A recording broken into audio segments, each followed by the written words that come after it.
5'3". That's how tall Simo Häyhä was. 5'3". Most armies would have laughed him out of the recruitment office. The Soviets? They wished to God Finland had. Because in just 100 days, this farmer, this tiny, quiet farmer from the middle of nowhere, killed 505 Soviet soldiers with iron sights, no scope, in temperatures that would kill you or me in a matter of hours. They gave him a name, Belaya Schmert, the White Death. And I'm going to tell you exactly how he earned it. Now, I want you to picture something. December 1939, the Finnish wilderness. It's minus 40 degrees Celsius. That's minus 40 Fahrenheit too. It's the point where both scales meet. And trust me, at that temperature, nobody cares about the math. What they care about is survival. Your breath freezes the moment it leaves your lips. Metal burns exposed skin on contact. Frostbite can set in within minutes. A man can die from the cold faster than from a bullet. The snow is waist-deep in places, sometimes chest-deep when the wind piles it up against the pine trees. And the sun? The sun barely shows its face for 6 hours a day. This far north, in the heart of the Finnish winter, darkness isn't just the absence of light. It's a presence. It wraps around everything. It swallows sound.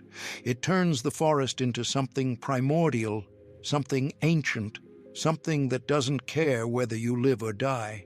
And somewhere in that frozen hell, lying perfectly still in a snowbank, is a man who weighs maybe 140 pounds soaking wet. He hasn't moved in 4 hours, maybe 5. His white camouflage, hand-sewn, fitted to his small frame, makes him invisible against the endless white landscape. The snow is packed around his body like a cocoon. He's excavated a shallow depression just deep enough to break up his silhouette, just deep enough to disappear. In his hands is a Sako M2830 rifle, Finnish-made. A beautiful piece of engineering, really. A modified version of the Russian Mosin Nagant M91, but improved in ways only the Finns would think to improve it. See, the Finns captured thousands of Russian Mosin Nagants during the Civil War and the following years. Instead of just using them as is, they took them apart, studied every component, and rebuilt them better. The M2830 designation tells you everything. M for modified, 28 for the year they started production, 30 for the year they perfected it. This wasn't just a rifle, it was Finnish engineering stubbornness made tangible. Let me give you the specifications because if you're anything like me, the details matter. The barrel was 68.5 centimeters long, that's about 27 inches, made from high-quality Swiss steel, not the Soviet steel that the original Mosin Nagant used. That barrel had a bore diameter of 7.62 millimeters with 4-groove rifling, a 110 twist rate that gave the bullet exceptional stability in flight. The whole rifle measured 1.19 meters from the birchwood stock to the muzzle, about 46.8 inches total. It weighed 4 kilograms unloaded, roughly 8.8 pounds, which sounds heavy until you remember you might be carrying it through chest-deep snow for hours. The action was bolt-operated, meaning after every shot, Simo had to manually lift the bolt handle, pull it back to eject the spent brass, push it forward to chamber a fresh round, and lock it down. 5 movements for every single kill. That's not a semi-automatic rifle where you just keep pulling the trigger. That's deliberate, mechanical, precise. 5 rounds in the internal box magazine, loaded from the top using stripper clips or 1 round at a time. 7.62 coax, fit for mikromiri or cartridges. The R stands for rimmed, meaning the base of the cartridge has a lip that helps extraction. Each of those rounds left the muzzle at approximately 800 meters per second. That's about 2,625 feet per second for my American friends, carrying roughly 3,600 joules of energy. At 300 meters, that bullet is still moving at over 550 meters per second, still carrying more than enough energy to punch through a Soviet greatcoat, through flesh, through bone, through anything in its path.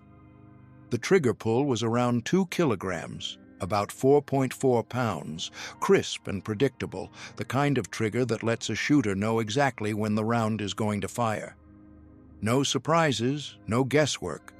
Just clean, consistent mechanics that Simo had memorized through thousands upon thousands of shots over 30 years of hunting. But here's the thing that separated Simo from every other marksman in history. Look at that rifle. Look closely. Notice anything missing? No scope, no telescopic sight, no magnification, no crosshairs, just iron sights, 2 small metal posts, a front blade and a rear notch that he had to align with nothing but his eyes. The same basic sighting system that soldiers used in the American Civil War. The same system your great-grandfather might have used hunting rabbits during the Depression. And with those iron sights, in conditions that would have most men crying for their mothers, Simo Häyhä became the deadliest sniper who ever lived, not just of his era, not just of his war, of all time, before or since. Nobody has touched his record. Nobody has come close. What made this farmer, this tiny, quiet farmer from a village nobody had ever heard of, into a legend? What turned a man who should have been forgotten by history into someone we're still talking about 85 years later? That's the story I'm going to tell you. And I promise you, by the end, you'll understand exactly why the Soviets were so terrified of him, that they gave him a name whispered in fear across their entire front line. Let me take you back, way back, before the war, before the legend, before any of it. Simo Häyhä was born on December 17, 1905, in a place called Rautjärvi. If you've never heard of it, don't worry. Most Finns haven't either. It's a tiny farming community in the Karelian region, right on the border with Russia. Back then, Finland wasn't even an independent country yet. It was part of the Russian Empire, a frozen backwater that most of the world had never heard of and cared even less about. The Karelian region was about as remote as you could get without falling off the edge of the map. No electricity, no running water, no roads worth mentioning, just endless forests of pine and birch, frozen lakes that went on for miles, and winters that could kill a man who wasn't prepared for them. His family were farmers, simple people, hard people, the kind of folks who got up before dawn every single day and worked until their hands bled, and then got up the next morning and did it all over again. They didn't complain. They didn't have time to complain. Survival took every ounce of energy they had. Simo was one of 8 children, which meant everyone pulled their weight from the moment they could walk. There was no childhood as we'd understand it today. No toys, no games, no leisure time. Life was work. Work was life. And if you couldn't contribute, you were a burden the family couldn't afford. By the time Simo was 6 or 7, he was already helping with chores around the farm. By the time he was 10, he was hunting. Now, here's something they don't tell you in the history books, something that matters if you want to understand what Simo would eventually become. Back in those days, in places like Rautjärvi, boys learned to shoot before they learned to read. It wasn't a hobby, it wasn't a sport, it wasn't recreation, it was survival, pure and simple. The forests were full of game, deer, elk, foxes, wolves, rabbits, all kinds of birds. A good hunter could feed his family through the brutal winter months when the crops were buried under 6 feet of snow and the livestock needed every scrap of feed just to survive. A bad hunter? Well, a bad hunter's family went hungry. And in that part of the world in those days, hungry often meant dead. Simo was a good hunter, a very good hunter. There was something about him, something in his eyes, something in the steadiness of his hands, something in the patience that seemed almost unnatural in a boy so young. He could sit for hours, waiting for the perfect shot. He could track an animal through fresh snow for miles without losing the trail. And when he raised his rifle, when he put those iron sights on his target, he didn't miss. By the time he was a teenager, Simo could drop a moving target at distances that would make grown men shake their heads in disbelief. And remember, no scopes, no fancy optics, just iron sights and a pair of Finnish eyes that could pick out a rabbit against white snow at 200 meters. The neighbors started to notice. They'd talk about the Häyhä boy, about how he never seemed to miss, about how he could stretch a box of ammunition further than anyone they'd ever seen. In a community of hunters, he was becoming known as something special. And here's the thing. If you're the kind of person who appreciates stories like this, stories that the mainstream doesn't tell anymore, stories about men who did extraordinary things without asking for recognition or reward, do me a favor. Hit that subscribe button, because we've got a lot more where this came from. Men like Simo deserve to be remembered, and you being here helps make that happen. These are the stories your grandfather would have told you if he'd had the chance. These are the stories that matter. All right. Back to Finland. In 1925, when Simo was 20 years old, he did his mandatory military service. Finland had won its independence from Russia in 1917, finally breaking free after centuries of foreign rule, and every young man was required to serve his time in the defense forces. Simo was assigned to a bicycle battalion. Yes, that's a real thing, and yes, it's exactly what it sounds like. Infantry units that used bicycles for rapid deployment across Finland's difficult terrain. It wasn't glamorous, but it was service, and Simo took it seriously. Over the next 2 years, he rose to the rank of korprali, which is roughly equivalent to corporal. His shooting abilities didn't go unnoticed. During his service, he became known as one of the best marksmen in his unit. Maybe one of the best in the entire Finnish army. The officers marked him as someone to watch, someone with potential far beyond his humble origins. But here's the thing about Simo, and this is crucial to understanding who he was. He wasn't ambitious. Not in any conventional sense. He wasn't trying to become a legendary warrior. He wasn't seeking glory or recognition. He wasn't climbing some career ladder. When his service ended in 1927, he went right back to his family's farm in Rautjärvi. Back to the fields, back to the forests, back to the simple life he'd always known and never wanted to leave. He joined the local Civil Guard, a volunteer defense organization, and he competed in shooting competitions. Match after match after match, he won. He set records. He became locally famous as the best shot in the region. The competitions were serious business, timed events, moving targets, varying distances, all designed to test not just accuracy, but speed and decision-making under pressure. Simo dominated them all. There's a record from 1937 showing he hit a target 16 times in 1 minute at a distance of 150 meters. 16 shots, 60 seconds.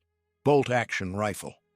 That's working the bolt, acquiring the target, controlling his breath, and squeezing the trigger. All in under 4 seconds per shot. The other competitors just shook their heads. They'd been shooting their whole lives, too, but none of them could touch what Simo did. But that was just a hobby, something to do on weekends. His real life was farming. His real life was hunting. His real life was waking up before dawn to tend the animals and going to bed after dark with calloused hands and an honest day's work behind him. For the next 12 years, that's exactly what he did. He woke up before dawn. He worked the land. He hunted in the forests he knew like the back of his hand. He lived quietly, simply, unremarkably. If you'd told anyone in 1938 that this quiet little farmer would become the most lethal sniper in human history, they would have laughed in your face. But then everything changed, and it changed fast. See, while Simo was tending his crops and hunting elk, a storm was brewing to the east. Joseph Stalin, the dictator of the Soviet Union, had his eyes on Finland. The Soviets wanted a buffer zone around Leningrad, modern-day St. Petersburg, and Finland was in the way. The city sat dangerously close to the Finnish border, only about 30 kilometers away, and Stalin was paranoid about a potential attack from the west. He wanted territory. He wanted military bases, and he wanted Finland to give them up without a fight. In August 1939, the world changed forever. The Soviets signed the Molotov-Ribbentrop Pact with Nazi Germany, secretly dividing up Eastern Europe between them like two wolves carving up a kill. Poland was split down the middle. The Baltic states, Estonia, Latvia, Lithuania, were marked for Soviet absorption, and Finland was placed firmly in the Soviet sphere of influence. In October, Stalin made his demands. He wanted Finland to cede significant territory along the border. He wanted the Finns to lease him military bases. He wanted control of strategic islands in the Gulf of Finland. In exchange, he offered a larger but worthless tract of frozen wilderness in the Soviet interior. It wasn't a negotiation, it was an ultimatum. Give us what we want, or we'll take it by force. Finland said no. Let me say that again, because I need you to really understand how crazy this was. Finland said no. Against all odds, against all logic, against an empire with a population of 170 million people and an army of millions, a tiny nation of 3.7 million said no. They knew what was coming. They knew the Soviets would invade. They knew they were outnumbered and outgunned in every conceivable way. And they said no anyway. That's sisu, that Finnish word that doesn't translate well into English. The closest we can get is something like grit or resilience or stubborn determination. But it's more than that.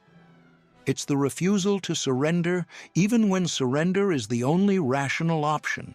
It's the decision to fight when fighting seems hopeless.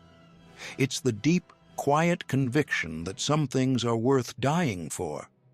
On November 30th, 1939, the Soviet Union invaded Finland. They called it a liberation. They claimed the Finns had attacked first, a transparent lie that fooled nobody. They expected a quick victory, 2 weeks, maybe 3. Soviet generals were already planning the victory parade in Helsinki. They had over 1 million men under arms. They had thousands of tanks. They had aircraft that could darken the sky. They had artillery that could level cities. Finland had 300,000 defenders, many of them reservists with outdated equipment and limited ammunition. The world gave Finland 2 weeks to survive. Some military experts gave them less. The Winter War had begun, and Simo Häyhä was about to earn his name.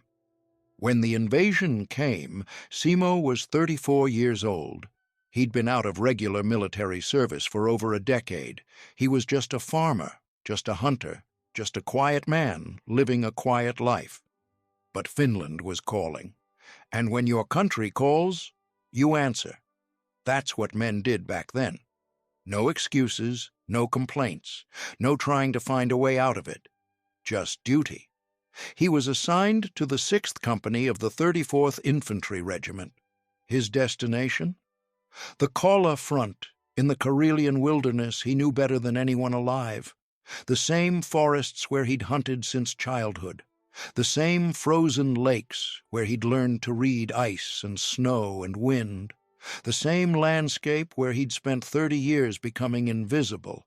If the Soviets wanted to take Kola, they'd have to go through Simo Häyhä first. Now, let me paint the picture of what Simo was walking into, because the Kola sector was a nightmare. The Soviets had thrown everything at it. Tanks, artillery, wave after wave of infantry.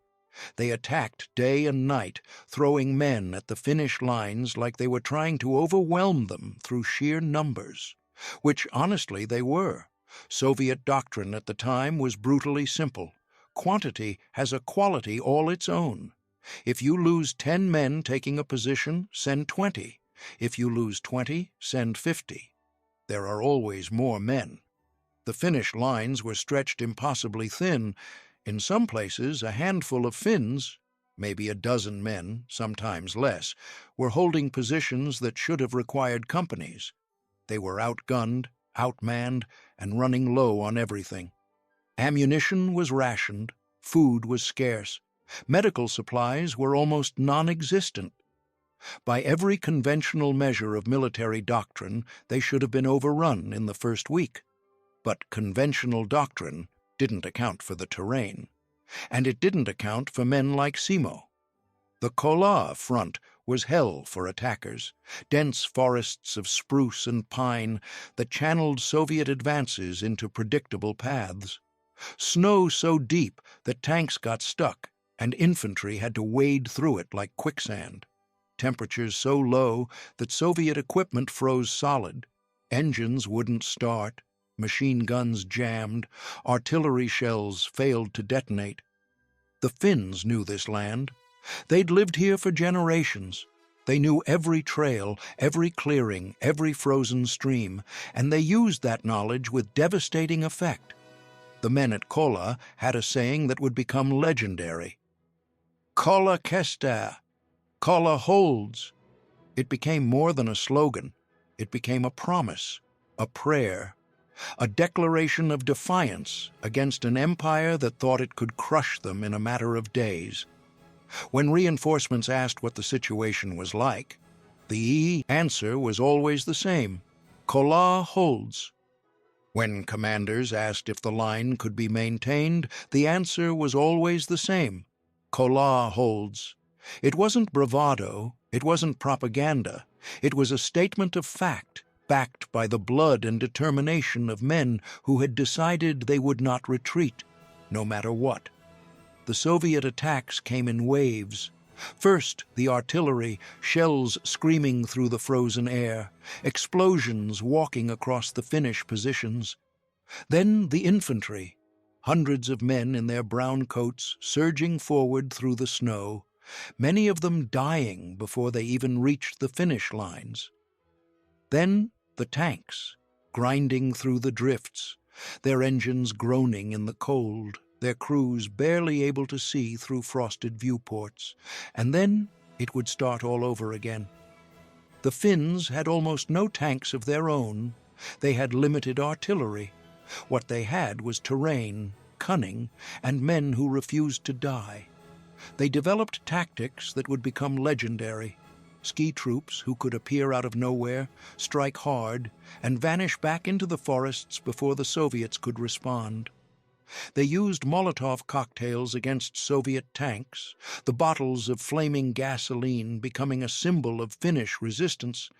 They fought like ghosts, like demons, like men who had nothing left to lose. And then there was Simo.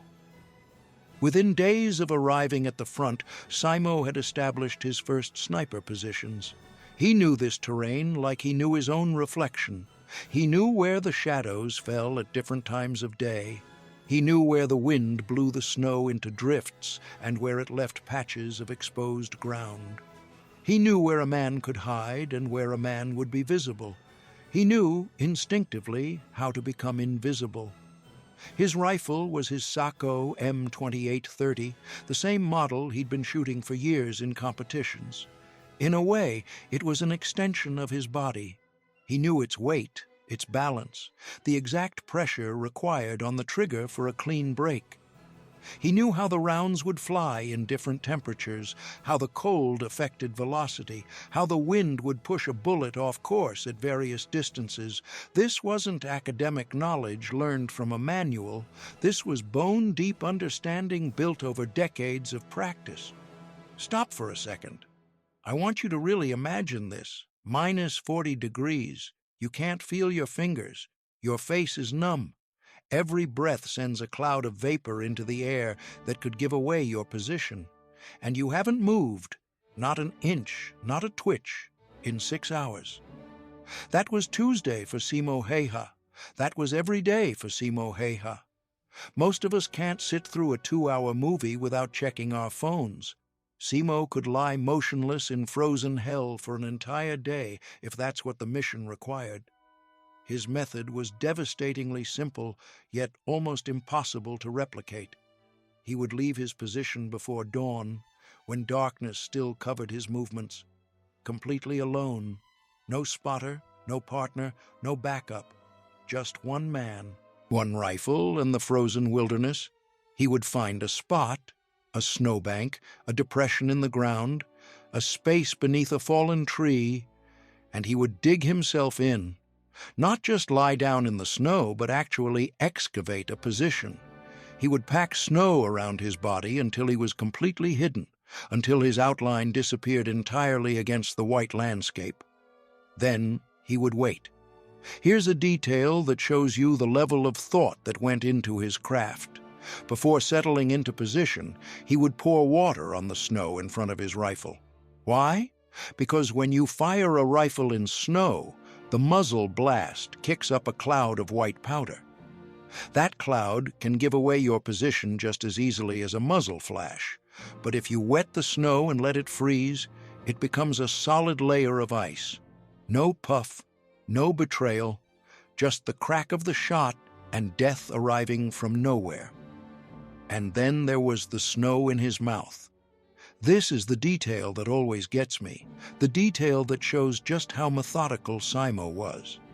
Your breath, you see, creates vapor in freezing air, a plume of white that rises from your face and hangs in the still air like a flag announcing your position. Soviet soldiers learned to watch for that vapor. It was one of the few ways to spot a hidden sniper, but Simo found a solution. He would pack snow into his mouth and breathe through it, letting the cold snow absorb the warmth and moisture of his breath before it could condense into visible vapor. Think about that. Think about holding snow in your mouth for hours in -40-degree temperatures. Think about the cold seeping into your teeth, your gums, your jaw. Think about the discipline required, the discomfort, the absolute commitment to becoming invisible. Your grandfather would have understood. The men of his generation knew what it meant to endure discomfort in silence, to do what needed to be done without complaining. That's the kind of man Simo was. Now, I mentioned earlier that Simo didn't use a scope. I need you to really understand this, because it's the single most remarkable thing about his record. Every sniper you've ever seen in a movie, every sniper in a video game, every modern military sniper in the world uses optical magnification. A scope lets you see your target clearly at distances of 500, 800, even 1,000 meters or more. It magnifies the image, puts crosshairs on the target, helps you account for distance and wind. It's considered absolutely essential to the craft of precision shooting. Simo Häyhä said no. Why? 3 reasons, and this is where you start to understand the genius behind the legend. First, the glass. A telescopic sight has a lens at the front, and that lens reflects light. Even on a cloudy day, even in the depths of a Finnish winter when the sun barely rises above the horizon, that tiny glint of reflected light can give away your position. Soviet snipers learned this the hard way. They'd set up with their beautiful scoped Mosin Nagants, peer through. Their Pu 3.5x optics take one shot and never take another, because somewhere in the snow, a pair of Finnish eyes had seen that glint, and a moment later, a 7.62mm round was on its way. Second, the profile. To look through a scope, you have to raise your head. Not by much, maybe an inch or 2 above what iron sights require, but on a battlefield, an inch can mean the difference between life and death. Simo kept his head as low as physically possible, his eye barely above the level of the snow. His iron sights let him stay pressed flat against the frozen ground, presenting almost no target at all. A Soviet sniper might have to expose his head and shoulders to use his scope effectively. Simo needed to expose almost nothing. Third, and this is the one that most people don't think about, the cold. At minus 40 degrees, moisture freezes instantly. The humidity in the air, the condensation from your body heat, the vapor from your breath. All of it turns to ice on any cold surface. Soviet scopes fogged up constantly. The glass would ice over, forcing soldiers to stop, remove their gloves, try to clear the optics with freezing fingers. And in that time they were blind, vulnerable, exposed. Simo's iron sights? Nothing to fog, nothing to freeze. Just two small metal posts that worked exactly the same at minus 40 as they did at room temperature. If this story is hitting you the way it hit me when I first researched it, if you feel like these are the kind of men we need to remember, the kind of stories we need to preserve, then that like button right there, that's how you tell YouTube this matters. That's how we keep telling these stories. It takes 1 second, and it means the world. These aren't just stories about war. They're stories about what human beings are capable of when everything is on the line. They're stories your grandchildren should hear. All right, let's talk about what happened when Simo started hunting. Not animals this time, men. In his first week at Kolyai, Simo killed his first Soviet soldiers. The exact number isn't recorded. Records were chaotic in those early days of the war, but we know it was enough to get noticed. His commanders began keeping track. They assigned a soldier to follow up on his claims, to verify kills, to document what was happening. And as the days passed, the numbers grew. 10 confirmed kills, then 20, then 50.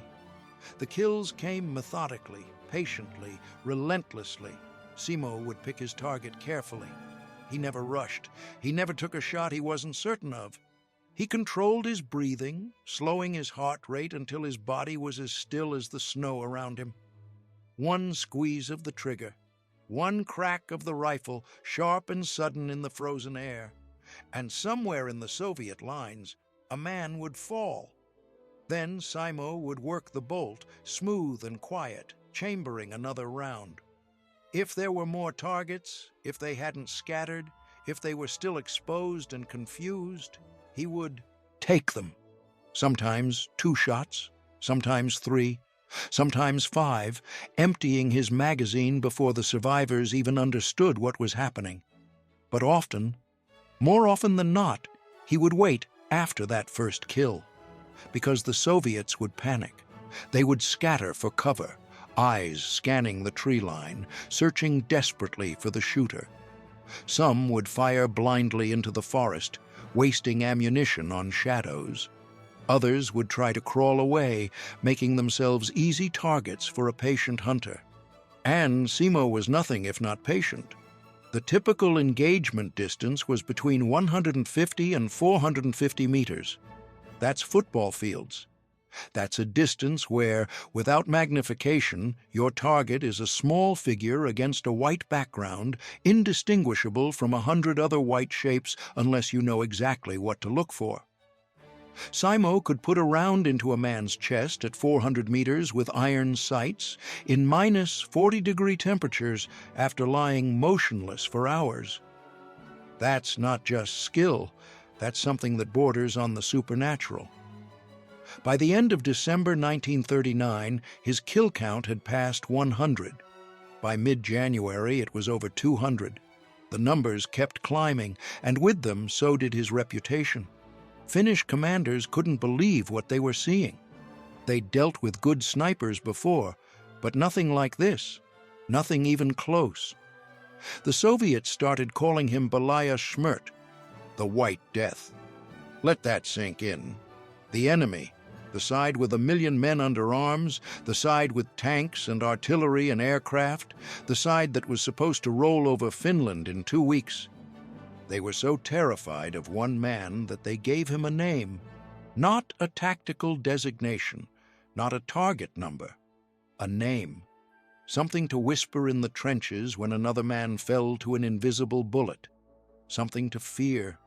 Word spread through the Soviet lines like a disease. The White Death was out there. He could be anywhere. He could see you before you saw him. He never missed. If you went on patrol in his sector, there was a good chance you wouldn't come back. And here's where it gets even crazier. The Soviets didn't just accept the White Death as an unavoidable hazard of war. They fought back, hard. They dedicated significant resources to one objective, killing Simo Häyhä. First, they sent their own snipers. The Red Army had plenty of skilled marksmen, veterans of years of training, equipped with scoped rifles and taught by the best instructors in the Soviet military system. Surely a team of professional snipers could take out one Finnish farmer, right? Wrong. The Soviet snipers would infiltrate the lines at night, set up their positions, carefully camouflaged, with their scoped Mosin Nagants ready. They would scan the tree line through their optics, searching for any sign of movement, any indication of where the White Death might be hiding. And one by one, Simo found them instead. Now, let me tell you about what the Soviets were carrying, because understanding their equipment helps you understand why Simo had such an advantage. The standard Soviet sniper rifle was the Mosin Nagant M9130, the same basic design as Simo's rifle, but the original Russian version, not the Finnish improvement. It was a solid weapon, don't get me wrong. Same 7.62 core 54mm cartridge, same bolt-action mechanism. But the quality control wasn't there. Soviet factories were churning out millions of these rifles, and consistency varied wildly from one rifle to the next. The Soviet snipers mounted Pu 3.5x scopes on their rifles. That's 3.5 times magnification, with a field of view of about 4.5 degrees.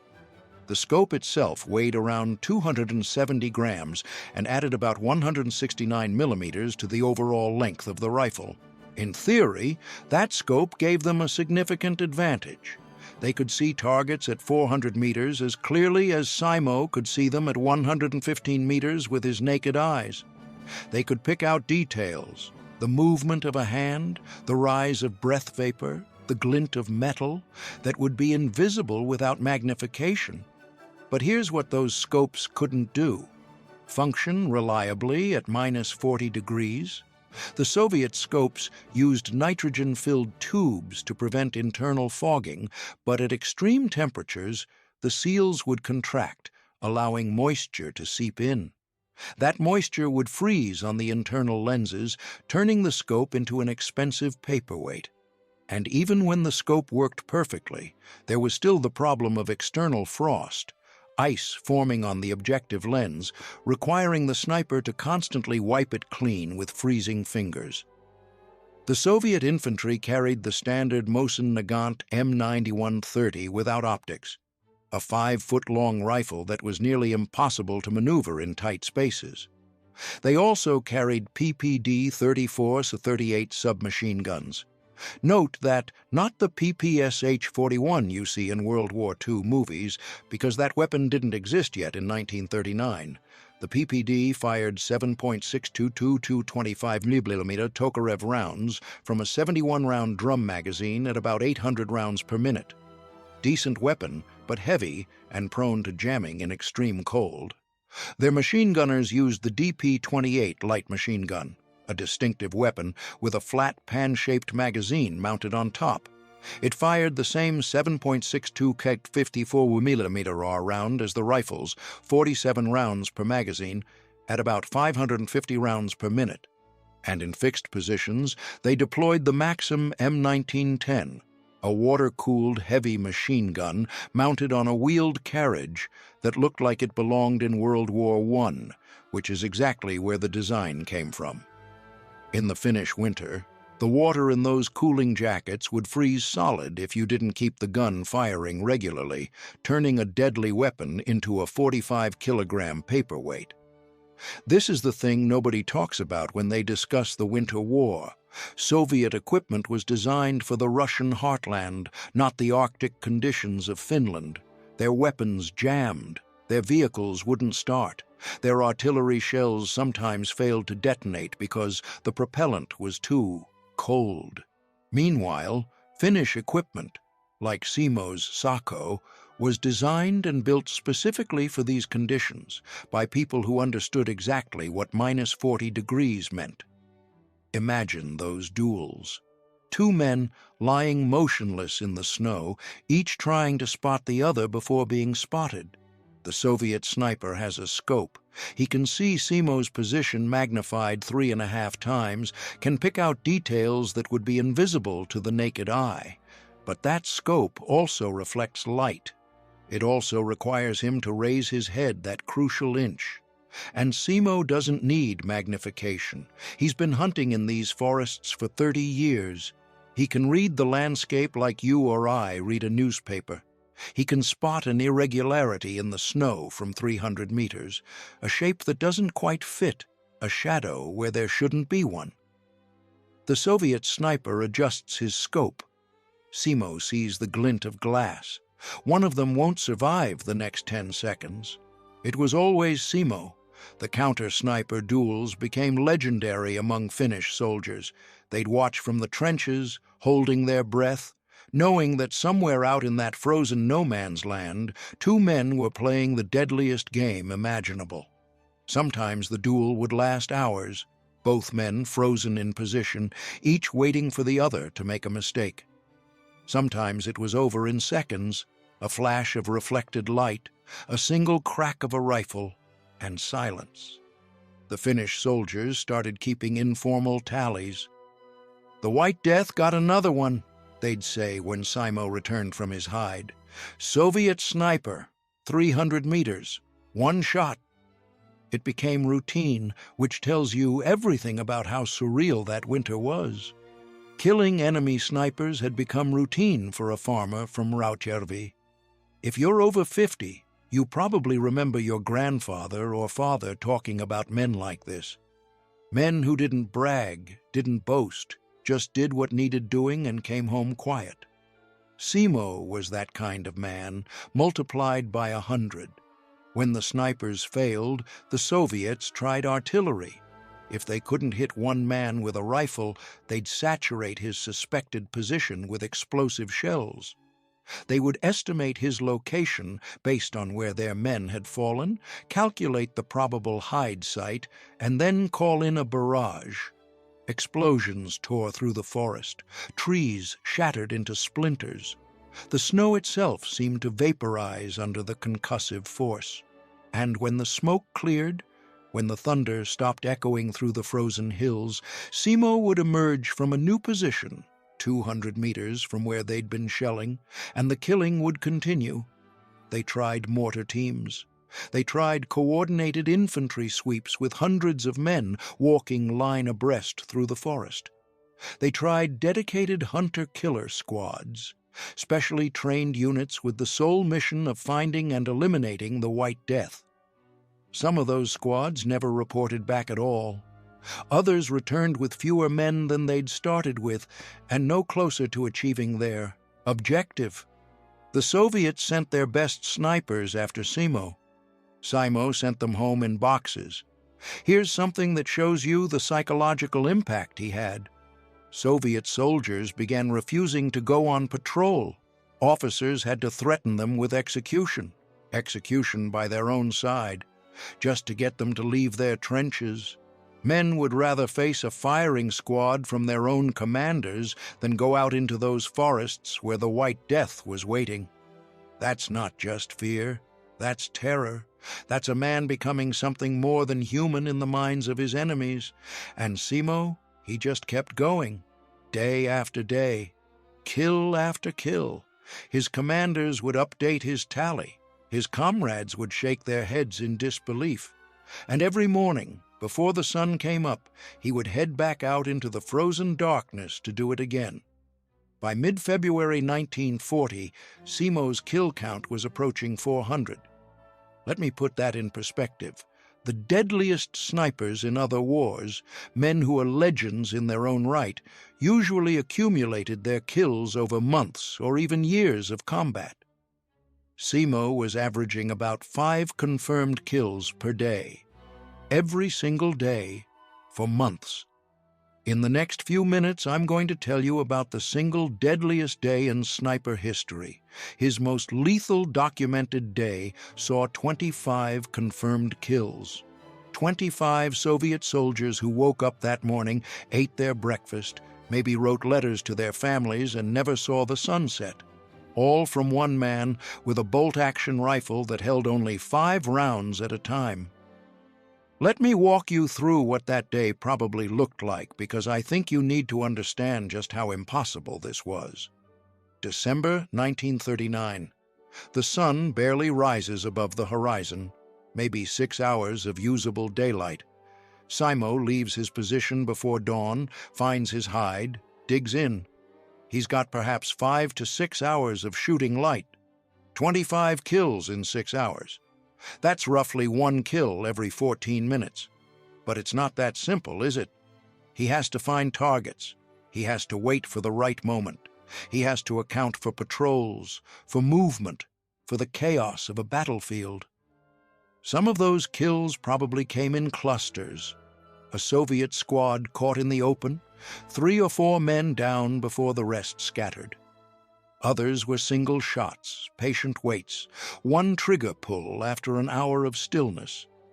And through it all, he's lying in -40-degree snow, not moving, barely breathing, just hunting. Your father's generation, the men who built this country, who worked with their hands, who understood what it meant to do hard things without complaining, they would have recognized something in Simo. That quiet competence, that refusal to quit, that ability to just keep going when everything in your body is screaming to stop. Do the math.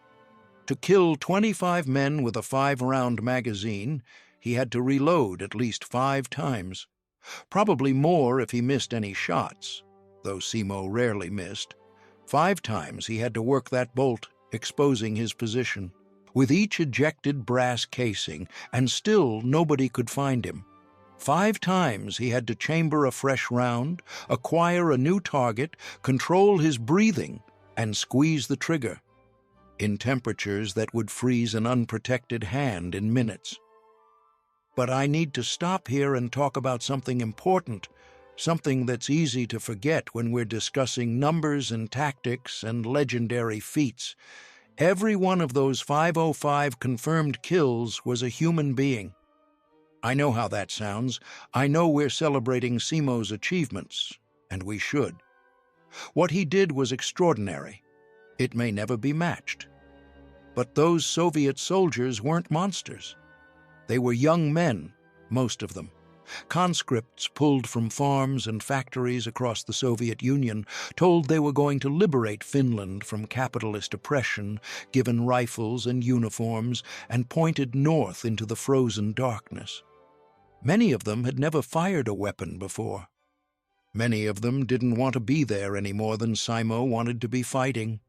War doesn't have heroes and villains, not really. It has men doing terrible things to other men because someone with more power told them to.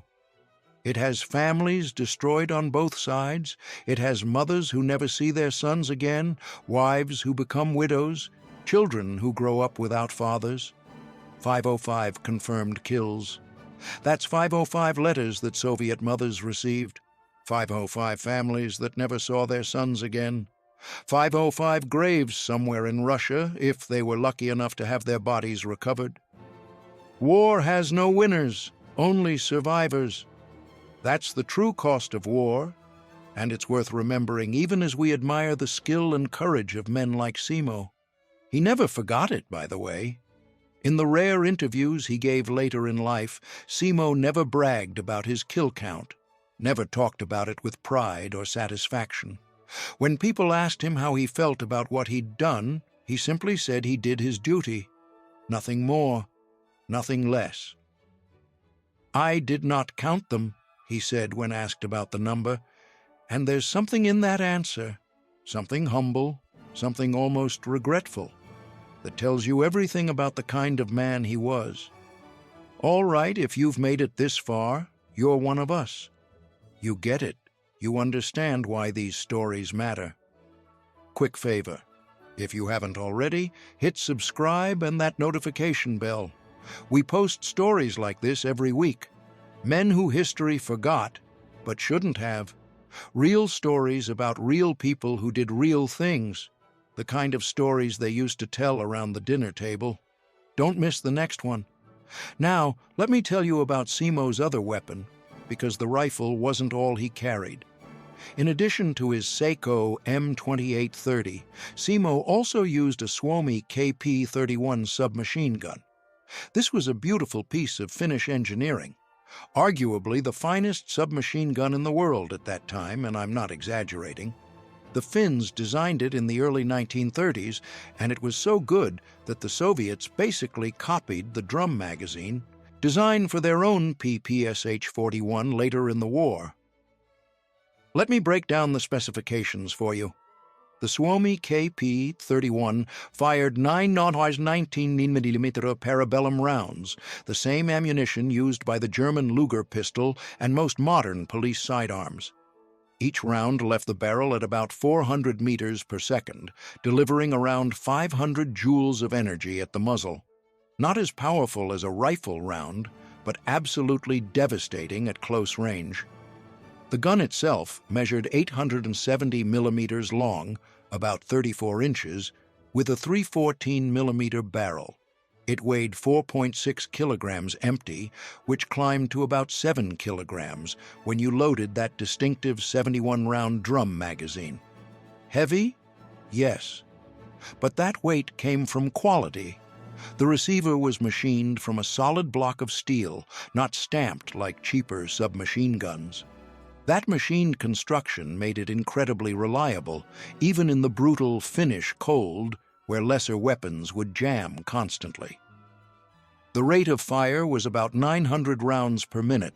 That's 15 rounds per second if you held the trigger down. But the genius of the design was in the controllability. Unlike spray-and-pray weapons that climbed wildly during automatic fire, the Suomi could be fired in controlled bursts with surprising accuracy. Finnish soldiers learned to fire in short 3 to 4 round bursts, conserving ammunition while still putting devastating firepower on target. And that drum magazine, the 71-round Blériot-style drum that would become iconic, was a work of engineering art. It used a clock spring mechanism to feed rounds smoothly into the chamber, maintaining consistent pressure whether you had 71 rounds loaded or just 5 remaining. Loading it was tedious. You had to wind the spring as you inserted each round, but once loaded, it was nearly jam-proof. Some Finnish soldiers carried multiple drums, each one representing over a minute of sustained firepower. The estimates for his submachine gun kills range from 200 to 250 additional enemy soldiers. Add that to his rifle kills, and you're looking at somewhere around 700 men. One farmer, 100 days, 700 dead. Now, you might be wondering why he even needed a submachine gun if he was such an incredible rifle shot. Here's the thing. War isn't always fought at 400 meters. Sometimes it gets close. Sometimes it gets personal. There were nights when Soviet assault troops managed to reach the Finnish trenches, when the fighting was hand-to-hand, bayonet to bayonet, the kind of brutal close-quarters combat that no amount of sniper skill can prepare you for. In those moments, the Suomi KP-31 was invaluable. 71 rounds of 9mm ammunition capable of being fired at a rate of 900 rounds per minute if you held the trigger down. The gun's blowback operation was simple and reliable. When you fired, The bolt was pushed backward by the expanding gases, ejecting the spent casing and picking up a fresh round on the return stroke. No complex gas systems to freeze, no delicate moving parts to break. Just brute mechanical simplicity that worked whether it was 20 degrees above or 40 below. The 9 Newell's 19mm parabellum round was perfect for close combat. It didn't overpenetrate like a rifle round, meaning less chance of hitting your own men on the other side of a trench. At close range, 10 to 50 meters, the ballistics didn't matter much anyway.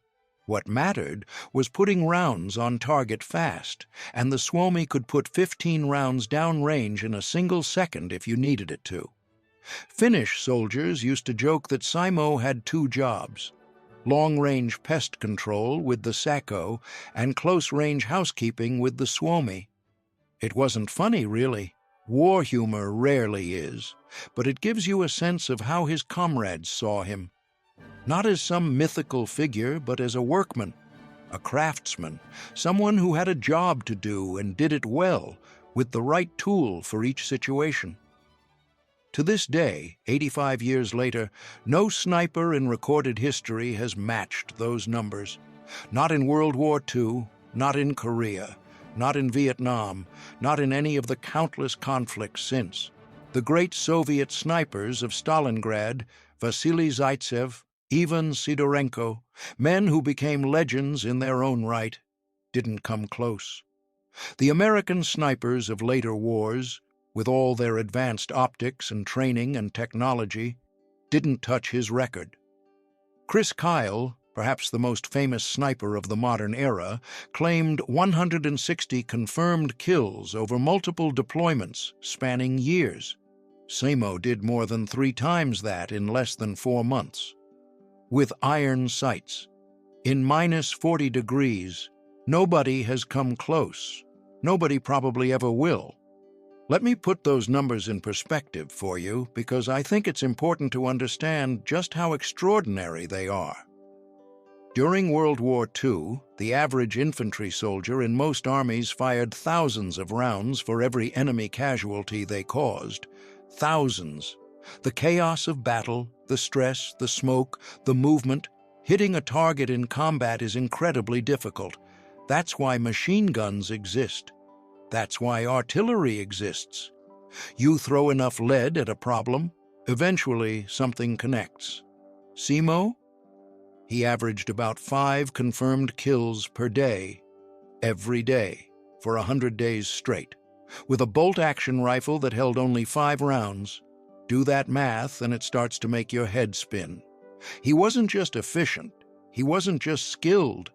He was operating at a level that modern military experts still struggle to explain. And here's something else to consider.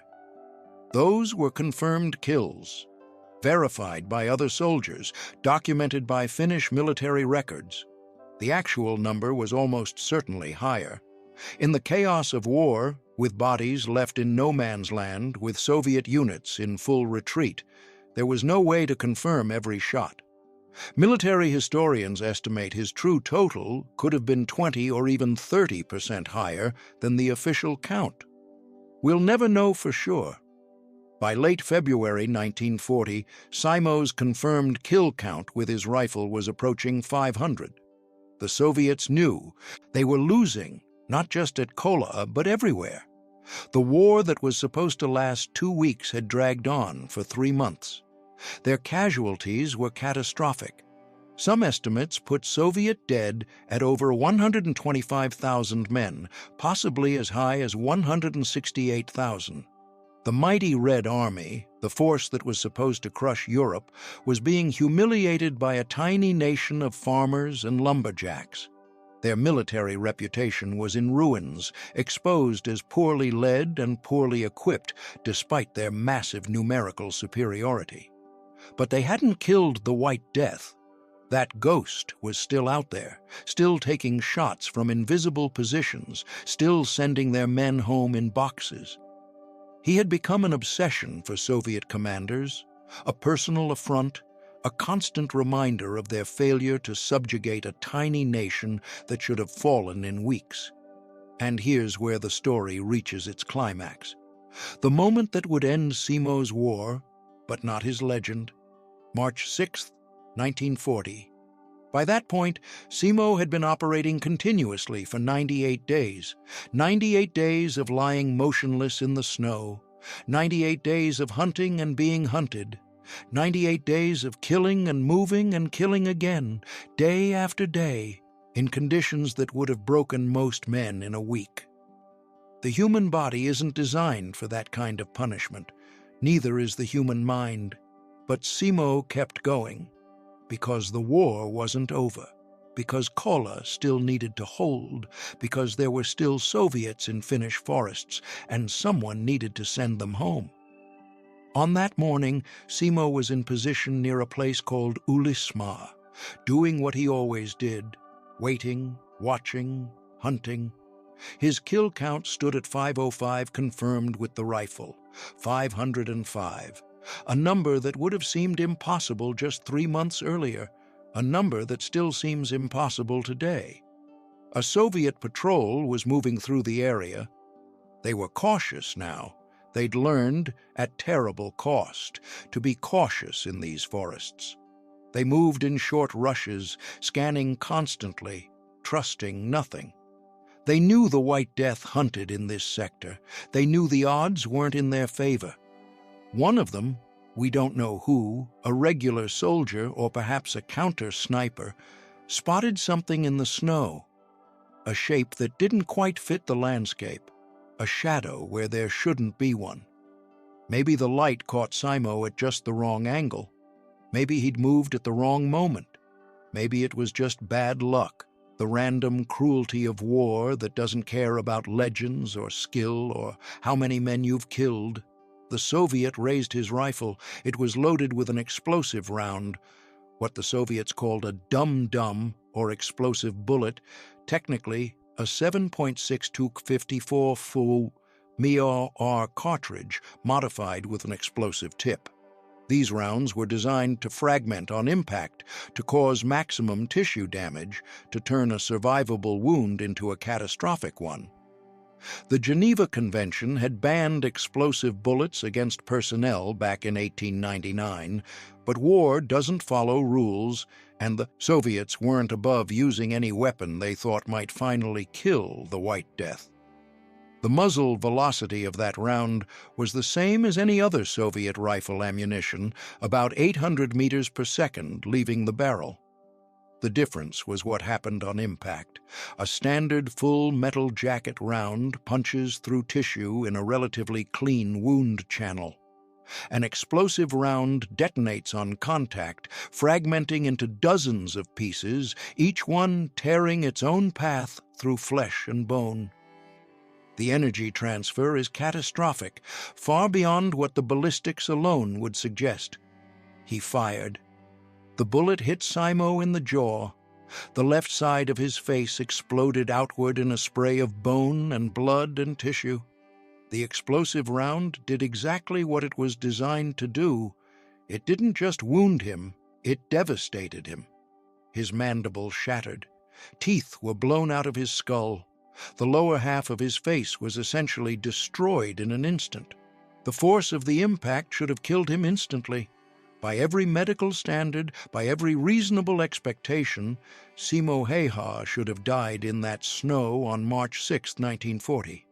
He should have been just another casualty, another body frozen in the Finnish wilderness, another name on a long list of the dead. But Simo Häyhä was not a man who followed expectations. His fellow soldiers found him in the snow, blood pooling around his shattered face, steam rising from the wound in the frozen air, but somehow, impossibly, still alive, still breathing, his heart still beating. They dragged him back to Finnish lines, moving as fast as they could through the deep snow, not even sure if they were saving a living man or just recovering a body for burial. Field medics did what they could, which wasn't much given the catastrophic nature of his wound. They packed the wound, tried to stop the bleeding, called for evacuation. He was moved further behind the lines, passed from one medical station to another, each one doing desperate work to keep him alive. Doctors who had never seen wounds this severe tried to piece together what remained of his face. They knew who he was. Everyone knew who the White Death was, and they would do everything in their power to save him. He slipped into a coma. His body, pushed past every limit of human endurance, simply shut down to focus on the one task that mattered: survival. For days he hovered between life and death, his shattered face slowly, impossibly beginning to heal. And here's where the story takes its most remarkable turn. Simo lay in that coma for days while the war continued without him. The fighting ground on, men dying on both sides, the Finns holding but barely, the Soviets pushing but failing. The outcome remained uncertain. The world held its breath over the fate of Finland, and then, on March 13, 1940, Simo Häyhä finally opened his eyes. March 13, 1940. The exact same day that Finland and the Soviet Union signed the Treaty of Moscow. The exact same day that the Winter War officially ended. I'm not making this up. You couldn't write fiction this perfect. The White Death woke from the dead on the very day the guns fell silent, as if his body knew, somehow, that the job was done, that Kola had held, that Finland had survived. The war was over. Let me give you the final numbers because they matter. The Soviet Union invaded with over 1 million soldiers. They had everything: tanks, aircraft, artillery, seemingly unlimited manpower, the full weight of one of the largest empires in history. Finland had 300,000 defenders, many of them reservists with outdated equipment. The world gave Finland 2 weeks. Military experts predicted a quick Soviet victory. The war lasted 105 days. Soviet casualties were estimated at 126,000 to 168,000 dead. Finnish casualties were around 25,000. Finland did lose territory. The Soviets got their buffer zone around Leningrad, but the nation remained free, independent, unoccupied. They had paid a terrible price, but they had not been conquered. 300,000 Finns against 1 million Soviets. The world gave Finland 2 weeks. Finland gave the world Simo Häyhä. Simo spent the next several years recovering from his wounds. The damage was catastrophic. Half his face had been destroyed by that explosive round. He underwent at least 26 reconstructive surgeries, possibly more. Doctors rebuilt his jaw piece by piece, grafted skin from other parts of his body, did everything medical science of the era could do. It was painstaking work, spread over years, each surgery bringing him a little closer to something resembling normalcy. It wasn't enough to restore what he'd lost. For the rest of his life, Simo carried the scars of that final bullet. His face was permanently disfigured, the left side noticeably damaged, a visible reminder of what he'd endured. When he looked in the mirror, he saw the war staring back at him. Imagine that. Imagine looking in the mirror every morning and seeing that. Imagine the face that stares back at you being a constant reminder of the snow, the cold, the men you killed, the men who tried to kill you. For 62 more years, Simo lived with those scars. Every day, every time he saw his reflection. When he was well enough to receive visitors, something remarkable happened. Field Marshal Carl Gustaf Emil Mannerheim, the supreme commander of Finnish armed forces, came to see him personally. Mannerheim was a legend in his own right, the father of Finnish independence, the architect of their defense against the Soviet invasion. And he wanted to honor the man who had become the symbol of Finnish resistance. Mannerheim brought 2 gifts. The first was a custom-made Seiko rifle, a beautiful weapon created specifically for Simo, one of only a few ever made. It was a work of art, a fitting tribute to the deadliest marksman in history. The second gift was something even more extraordinary, a promotion. In one day, Simo Häyhä was elevated from corporal to venrikki, roughly equivalent to second lieutenant in other armies, 6 ranks in a single day. It was unprecedented in Finnish military history, a recognition of what he'd done that went beyond normal protocol. Simo also received the Cross of Kolla, the Freedom Cross of both 3rd and 4th class, and the Freedom Medal of both 1st and 2nd class.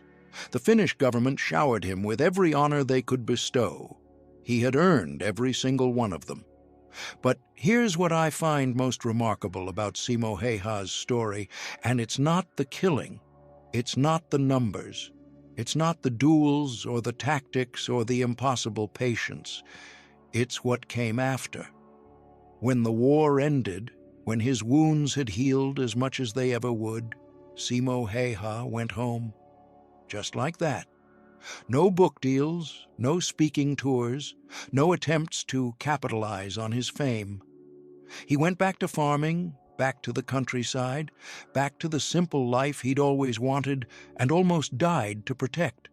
The Soviets had taken Karelia in the peace treaty, Simo's homeland, the forests where he'd learned to hunt, the community where he'd grown up. His family had to relocate, along with 400,000 other Finnish Karelians who became refugees in their own country. Everything they'd built, everything they'd known, was now behind a new border in Soviet territory. Simo found a new place in Ruokolahti, not far from where he'd grown up, and he started over. For the next 60 years, that's where he lived. He bred dogs, Finnish Spits and Finnish Hounds, the same breeds that had accompanied Finnish hunters for generations. He hunted moose every season, still heading into the forests with a rifle, still as deadly accurate as he'd ever been. He lived quietly, simply, modestly, the same way he'd lived before the war made him famous. There's something almost mythical about that image, isn't there? The deadliest sniper in history, spending his retirement breeding hunting dogs and going after moose. The same patience that had made him a legend in war served him well in peace. The same eye that could pick out a Soviet soldier at 400 meters could track a moose through the autumn woods. The same hands that had ended so many lives now raised puppies and tended a garden. He never married, never had children. Some historians have speculated about why, about whether the war had damaged something in him, about whether the weight of what he'd done made ordinary human connection impossible. But Simo never talked about it, and we shouldn't speculate too much. Some men are simply solitary by nature. Some men find their peace in quiet places, far from the noise of the world. What we do know is that he seemed content. Visitors who met him in his later years described a gentle old man, soft-spoken and humble, who seemed genuinely puzzled by all the fuss over what he'd done. He wasn't haunted, at least not visibly. He wasn't broken. He was just Simo, the same quiet farmer he'd always been, only older now and scarred and carrying memories that most of us can't begin to imagine. When journalists tracked him down, and they did increasingly as the decades passed and his legend grew, he gave them the same answers he always gave, brief, humble, almost dismissive of his own achievements. How did you become such a good shot? Practice. One word, that's all he offered. Not technique, not talent, not destiny, just practice. 30 years of shooting in the forests of Karelia, 30 years of learning to read the wind and judge distance and control his breathing. 30 years of becoming what he needed to be, long before anyone knew it would matter.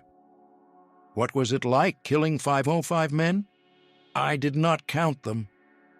Do you have any regrets? Silence. He never sought the spotlight, never tried to profit from what he'd done, never positioned himself as a hero or a celebrity or someone special. When Finland honored him with medals and ceremonies, he accepted them graciously, and then went back to his dogs and his moose hunting. He was, until the very end, exactly what he'd always been. A quiet man from a small village who did his duty when his country called. "I only did my duty," he said when people asked him about his service, "and what I was told to do as well as I could." That's it. That's all he ever claimed. Not glory, not heroism, not legend, just duty done well. There's a photograph of Simo from his later years that always stays with me. He's sitting in a chair, an old man now, white-haired and weathered by time. The left side of his face is visibly damaged. You can see where the bullet tore through, where the surgeons did their best to put him back together. But his eyes are calm, clear, at peace. He's not haunted in that photo. He's not broken. He's just a man. An ordinary man who did extraordinary things and then went back to being ordinary. There's something profound in that. Something that speaks to a generation that didn't seek glory, that did what needed to be done, and then moved on without asking for recognition. Your grandfather would have understood. The men of that generation, the men who fought in wars and came home and never talked about what they'd seen. They understood something that's easy to forget today. They understood that duty doesn't need a spotlight, that honor doesn't require applause, that the measure of a man isn't what he says about himself, but what he does when no one is watching. Simo Häyhä lived to be 96 years old. 96. The man who should have died in the snow in March 1940, who should have been killed by that explosive round, who by all rights should have been just another casualty of a war that claimed hundreds of thousands.